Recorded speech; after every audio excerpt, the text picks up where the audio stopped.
सरकार इस पर जो है कार्रवाई करे और ऐसे लोगों को चिन्हित करके बहुत जल्द इन लोगों को गिरफ़्तार करके जेल के सलाखों के अंदर डाला जाए। जो ये घटना हुई है आरिफ जमाल साहब के साथ, ये बड़ा दुर्भाग्य है और बड़ा अफसोसनाक है और ये ख़तरनाक भी है, इसलिए कि पॉलिटिक्स में इस तरीके से किसी की हत्या कर देना ये हमारे हिंदुस्तान के संविधान को कमज़ोर करता है।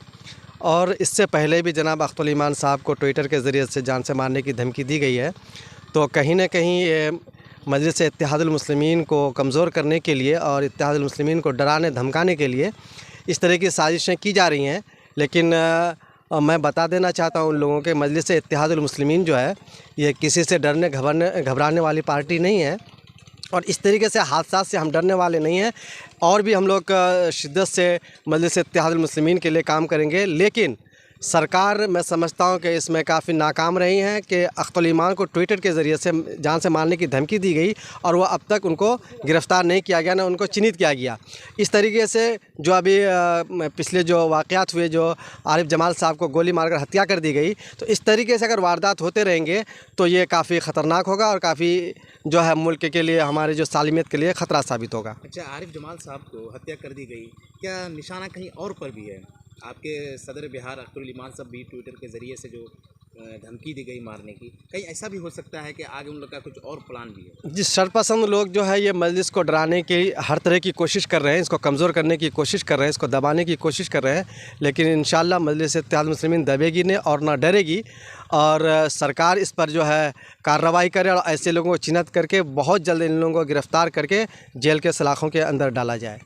अच्छा, आरिफ जमाल साहब को हत्या के बाद बहुत सारे लोग डरे हुए हैं और कुछ लोग सोच रहे हैं कि एमआईएम पार्टी और कमज़ोर होती जा रही है।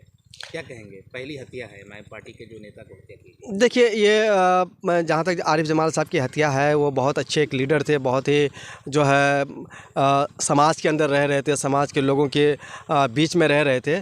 तो लोगों को उनकी तरक्की जो है और उनके जो कारकिर्दगी है वो नहीं भाया, इसलिए उनको गोली मारकर हत्या कर दी गई। लेकिन आपने जो कहा कि मजलिस डर रही है, कभी भी नहीं, न डरेगी और न ये झुकेगी, न ये पीछे हटेगी। मजलिस ये मुकाबला करते रहेगी। अगर वो उनके पास गोलियाँ ख़त्म हो जाएंगी लेकिन मजलिस का मिशन ये ख़त्म नहीं होगा और मजलिस अपना काम करते रहेगी। अच्छा, पूरे बिहार में कहा जाता है कि सीमांचल में जिस तरह एमआईएम पार्टी उभर रही है, उसी तरह सिवान में भी पार्टी उभर रही थी, पार्टी में लोग जुड़ रहे थे, इसी वजह से उसकी हत्या। जी बिल्कुल, बिल्कुल इसमें कोई दो राय नहीं है कि आप सीमांचल के अंदर मजलिस इत्तेहादुल मुस्लिमीन जब उभर रही थी तो यहाँ पर अख्तुल ईमान साहब को जान से मारने की धमकी दी गई और डराने की कोशिश की गई। और सिवान के अंदर पार्टी हमारी उभर रही थी, वहाँ पे हमारे जिला अध्यक्ष को मारकर हत्या कर दिया गया और वो पूरी तरीके से डराने की कोशिश की है। लेकिन हम लोग डरने वाले नहीं हैं, हम लोग पूरी ताकत से लड़ेंगे। लेकिन आरिफ जमाल के कातिल को सख्त से सख्त सज़ा दी जाए और उनको फ़ौरन गिरफ़्तार करके उनको जेल के अंदर डाला जाए, ताकि ऐसे वारदात होने से लोग महफूज रहें और लोग, आवाम जो है वो, उनके अंदर एक इत्मीनान पैदा हो कि ऐसे घटना नहीं हो।